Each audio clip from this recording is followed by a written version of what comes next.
एक गांव में एक चुड़ैल का साया था जिससे उस गांव के लोगों की जिंदगी ही बदल गई। आइए देखते हैं कि गांव के लोगों के साथ क्या हुआ था। एक दिन गांव की 3 औरतें, जिनका नाम श्यामा, रूपा और सपना होता है, आपस में बैठकर बातें कर रही होती हैं। अरे रूपा बहन, मैं तुम्हें क्या बताऊं, मेरी सास ने तो मेरा दिमाग खराब कर रखा है। अगर मेरा बस चले तो मैं उसकी जान ही ले लूं।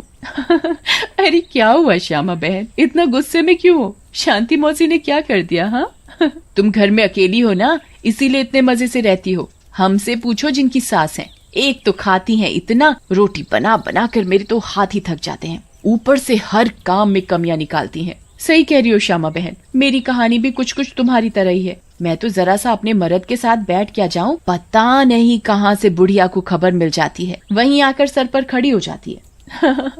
हाँ ये तो चिंता की बात है सपना बहन, मौसी को समझाओ, नहीं तो दादी कैसे बनेंगी। रूपा की बात सुनकर तीनों जोर जोर से हंसने लगती हैं। तभी उनकी नजर एक गोलगप्पे वाली पर पड़ती है। गोलगप्पे वाली बहुत ही सुंदर होती है, उसे देखकर तीनों से रहा नहीं जाता और वो तीनों गोलगप्पे वाली के पास चली जाती हैं। अरे तुम तो औरत होकर गोलगप्पे बेच रही हो।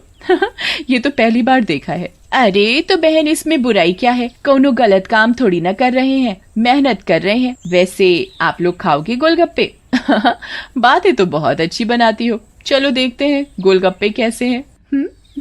उसके बाद श्यामा और सपना दोनों गोलगप्पे खाने लगती हैं और रूपा वहीं खड़ी हो जाती है। रूपा को ऐसे खड़े देख गोलगप्पे वाली बोलती है, अरे बहन, आप नहीं खा रही गोलगप्पे? क्या हुआ, कहीं आपको अपने फिगर खराब होने का डर लग रहा है क्या?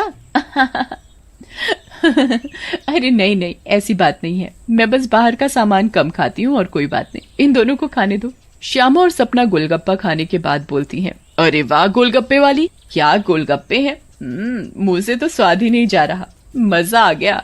ऐसे गोलगप्पे मैंने जिंदगी में कभी नहीं खाए, तुम तो रोज आया करो, मैं तो रोज ही खाऊंगी। हाँ हाँ हाँ बहन जी, ये भी कहने की बात है, अब तो मैं रोज ही आया करूंगी, नया नया काम जो खोला है। उसके बाद वो गोलगप्पे वाली वहां से चली जाती है और वो तीनों औरतें भी अपने अपने घर चली जाती हैं। अगली सुबह रूपा पानी भरने के लिए कुएं पर जाती है।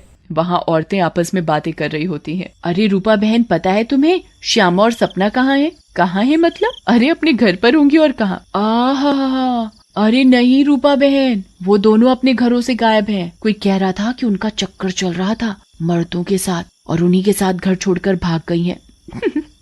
बेचारे उन दोनों के पति। रूपा को ये बात सुनकर बहुत गुस्सा आता है और वो बोलती है, तुम्हें शर्म आनी चाहिए, औरत होकर औरतों के बारे में ऐसी बातें करते हो। ऐसा कहकर रूपा वहाँ से चली जाती है। शाम को वही गोलगप्पे वाली गांव में फिर से आती है। चीनू और टीनू नाम के 2 मंचुले उसे देखकर बोलते हैं,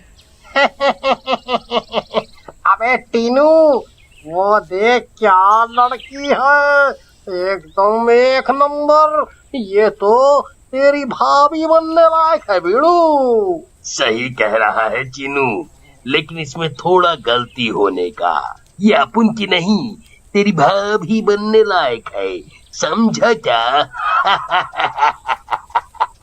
फिर वो दोनों गोलगप्पे वाली के पास जाते हैं और बोलते हैं, ए गोलगप्पे वाली, क्या गोलगप्पे खिलाएगी हम दोनों को? आप दोनों भी कैसी बातें करते हैं, ये गोलगप्पे क्या मैंने पानी भरकर होली में मारने के लिए रखे हैं? आप बहुत मजाक किया हो मेरी तरह। वैसे क्या नाम है आपका? नाम में क्या रखा है साहब, आप गोलगप्पे खाइए ना, अगली बार आऊंगी तो नाम भी पता चल जाएगा। फिर चीनू और टीनू गोलगप्पे खाने लगते हैं। वाह, क्या गोलगप्पे हैं, इतने टेस्टी, लगता है तुम्हारे हाथ चूम लूं। मजा आ गया, मजा। फिर टीनू और चीनू गोलगप्पे वाली के सारे गोलगप्पे खा जाते हैं। अरे आप दोनों तो बहुत सारे गोलगप्पे खा गए, कहीं आपका पेट न खराब हो जाए।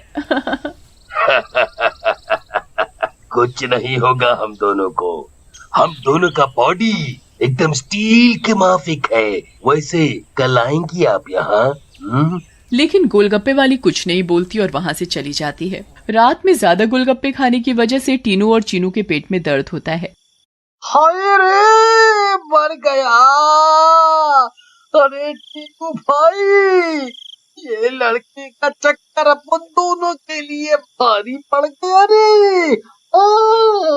बहुत तेज दर्द हो रहा है पेट में।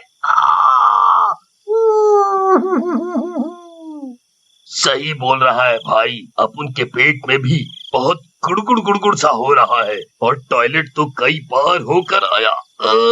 मर गया रे, फिर से आ गई। टीनू और चीनू दर्द के मारे पेट पकड़कर बैठे होते हैं। तभी वो गोलगप्पे वाली उनके पास आ जाती है और बोलती है, क्या हुआ मेरे आशिकों, ऐसे क्यों बैठे हो, पेट में दर्द हो रहा है क्या? तुम्हें पता था क्या मिलाया है तुमने इसमें, बताओ। लेकिन तभी गोलगप्पे वाली चुड़ैल के रूप में आ जाती है।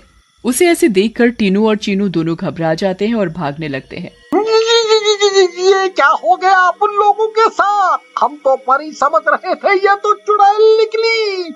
अब हम क्या करेंगे? भागो रे भागो, अपनी जान बचाकर भागो। अब हम क्या करेंगे? करेगी तो ये चुड़ैल, अगर हम यहाँ से नहीं भाग पाए, इसलिए भागो यहाँ से। लेकिन चुड़ैल उन दोनों को पकड़ लेती है और मार डालती है और वहाँ से चली जाती है।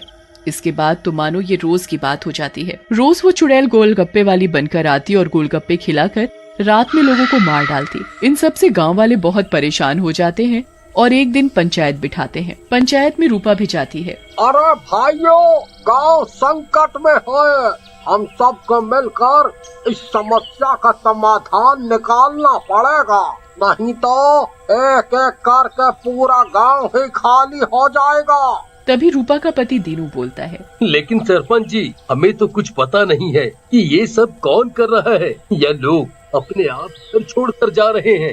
सही कह रहे हो दीनू बेटा, लेकिन हम ऐसे शांत तो नहीं बैठ सकते और अपने गांव वालों को जाने नहीं दे सकते। हमें कुछ तो करना ही होगा। हाँ। फिर पंचायत में कोई भी फैसला न निकलने पर सभी गांव वाले अपने अपने घर चले जाते हैं। उसी दिन दोपहर में चुड़ैल फिर से गोलगप्पे वाली का भेष बदल कर गाँव में आती है। रूपा उसके पास जाती है और बोलती है, अरे गोलगप्पे वाली, जरा गोलगप्पे खिला दे, सुबह से मन खराब हो रहा है, शायद चटपटा खाने से ठीक हो जाए। लेकिन तभी उसकी नजर गोलगप्पे वाली के पैरों पर पड़ती है। गोलगप्पे वाली के पैर उल्टे होते हैं। रूपा ये देखकर समझ जाती है कि हो न हो ये इसी का किया धरा है। रूपा सब समझने के बावजूद गोलगप्पे खाने लगती है और खाकर वहाँ से चली जाती है और दीनू के घर में जाकर सारी बात बताती है, जिसे सुनकर दीनू बोलता है, तुम पागल हो गई हो क्या रूपा?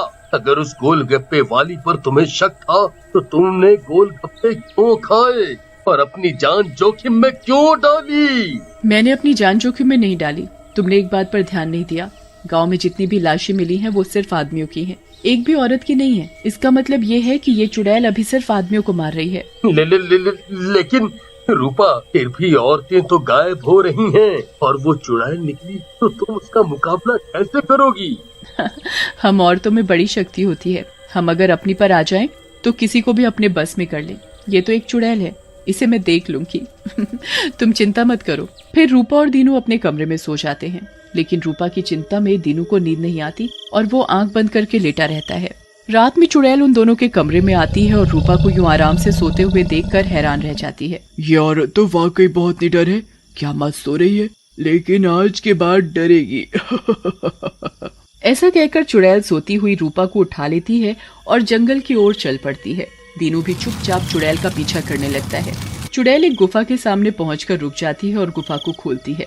खुल जा सिमसिम। गुफा का दरवाजा खुल जाता है और चुड़ैल अंदर चली जाती है। दीनू भी चुपके से उनके पीछे पीछे अंदर चला जाता है। अंदर जाकर चुड़ैल रूपा को एक अंधेरे कमरे में ले जाती है और रोशनी करती है। जैसे ही वहाँ रोशनी होती है, गांव की बाकी औरतें भी रूपा को दिखाई देती हैं। श्यामा और सपना भी वहाँ होती है। अरे चुड़ैल, ये सब क्या है? गाँव की औरतें, तुम ये क्या कर रही हो? लेकिन चुड़ैल कुछ नहीं बोलती। रूपा बहन, ये चुड़ैल पूर्णिमा के दिन हम सब औरतों की बलि देगी, बचा लो हमें। ये बचाएगी तुम्हें। इसकी जान तो खुद खतरे में है। तभी वहाँ दीनू आ जाता है और बोलता है, रूपा की नहीं चुड़ैल, बल्कि तू खतरे में है। दीनू सब औरतों को जलती मशाल दे देता है। चुड़ैल, तूने हमको और गांव वालों को बहुत परेशान किया है, गोलगप्पों की कसम, तुझे छोड़ेंगे नहीं। ऐसा कहकर औरतें चुड़ैल के ऊपर मशाल डाल देती हैं और चुड़ैल जलने लगती है। मुझे जाने दो, छोड़ दो। लेकिन चुड़ैल थोड़ी ही देर में जलकर भस्म हो जाती है